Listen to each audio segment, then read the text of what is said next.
The mind conditioned by the world constantly seeks approval. It is trained to find its value in how others react, smiles, words, gestures, applause. But this kind of validation is fragile. The same voice that praises today can withdraw tomorrow. To root your self-worth in such unstable ground is to walk upon water expecting it to carry weight. When validation becomes a habit, you become a servant to opinions. You adjust your actions, your voice, your presence to be liked. In this process, the connection with your true self becomes faint. You begin to perform rather than live, adapt rather than express. Over time, the cost of pleasing others is the loss of inner authenticity. Internal validation is the quiet strength that comes from knowing your intention.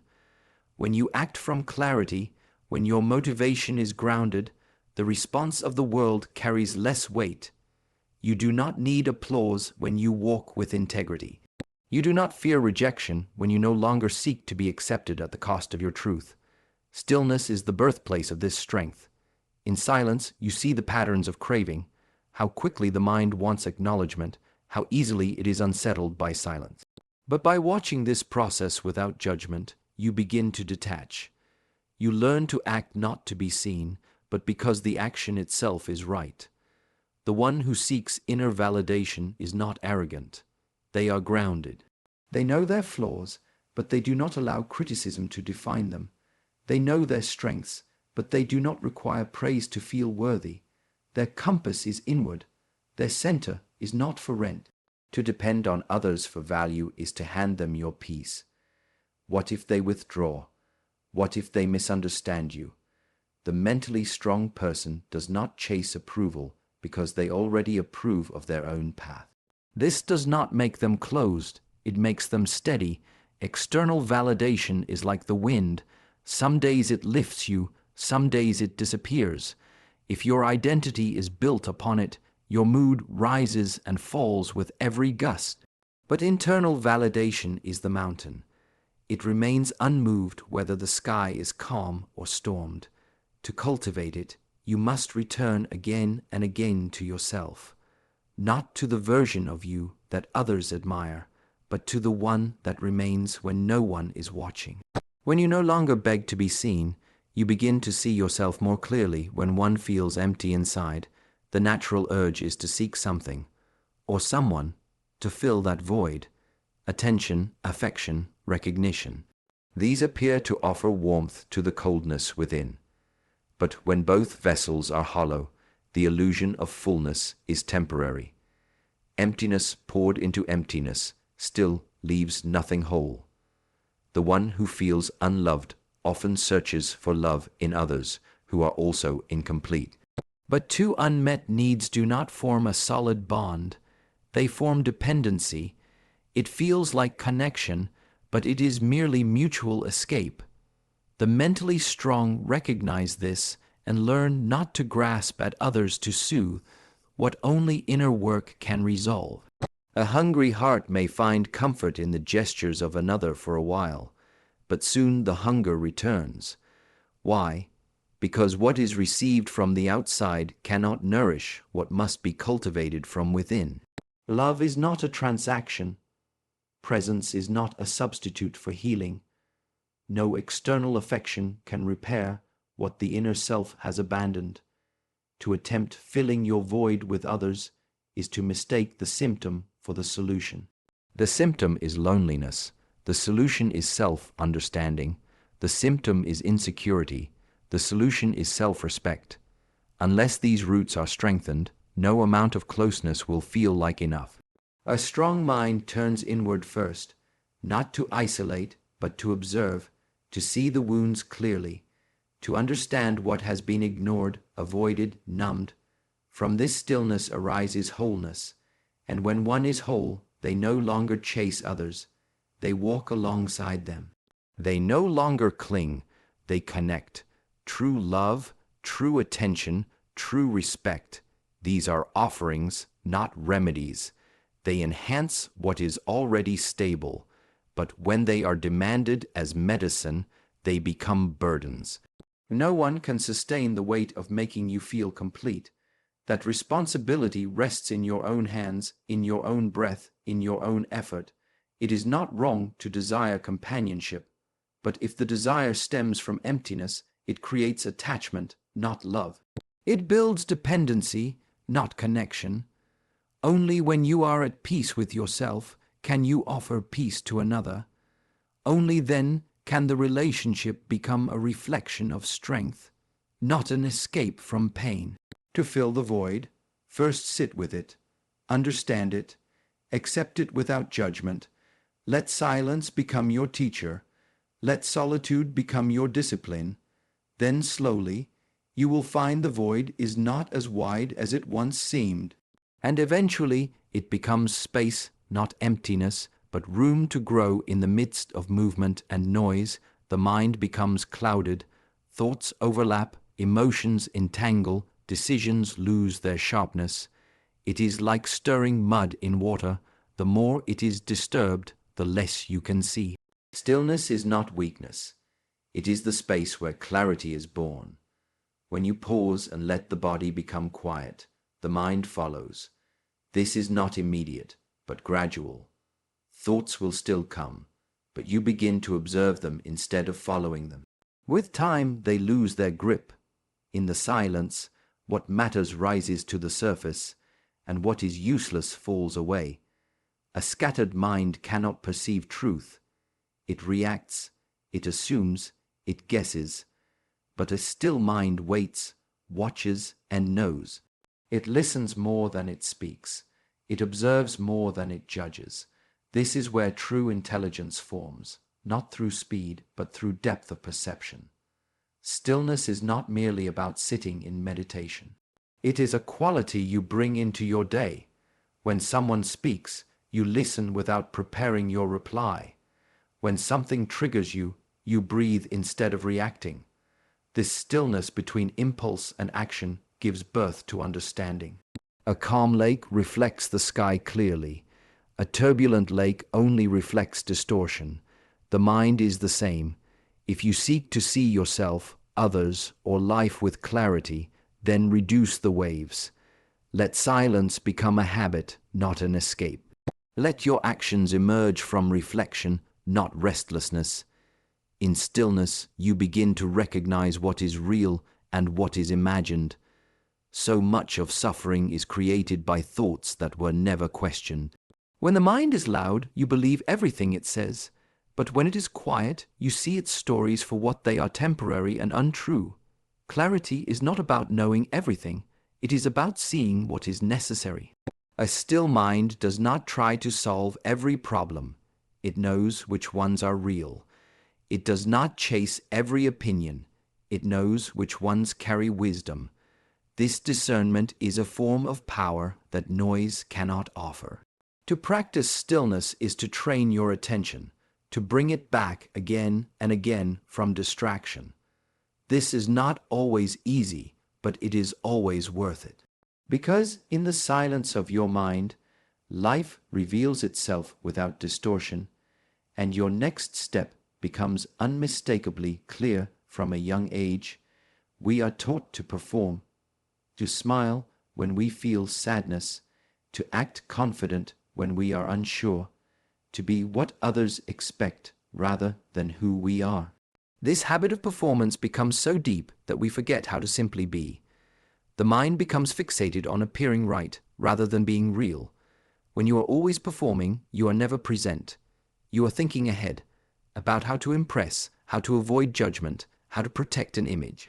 But in that anticipation, you lose the moment. You lose the authenticity of your own experience, and with it, the quiet strength that only presence can offer.